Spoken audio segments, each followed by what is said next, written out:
Goeiemôre, Dok Matt wat praat.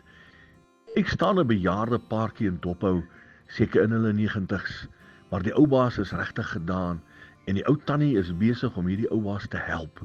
Waar ook al hulle beweeg, is asof sy hom sleep. Stadig, maar stadig, klein treetjies gaan hy vorentoe en dan kom hulle daar waar hulle wil wees. Sy help hom in alle opsigte en dit laat my onmiddellik dink aan die Comrades marathon. Die ouens wat hardloop, daai laaste 100 meter. Dit is dalk seker die moeilikste 100 meter.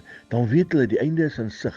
En dan weet hulle is moeg, hulle is klaar en gedaan en dan wil die bene nie meer nie. En dan gebeur dit op hierdie wedloop dat die party ouens heeltemal vries. En dan kom daar mense wat wil kom help en dan trek hulle oor die wenstreep.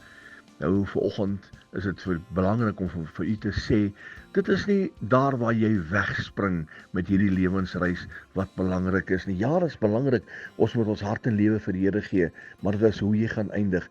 Die Comrades, as jy weggespring het, gaan jy nie dadelik 'n medalje kry nie. Jy gaan geen trofee kry nie, maar jy sien as jy deur die wenstreep gaan en die wedloop is volëindig, dan kry jy 'n medalje.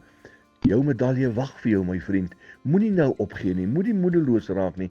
Miskien voel dit jy's pap, jy's gedaan, jy's klaar, jy kan nie meer nie. Miskien is dit so dat dinge net vir jou te veel geword het. Tel jou kop oop, jy's dalk net in die laaste 100 meter. Ons weet nooit wanneer die laaste 100 meter vir ons gaan aanbreek nie.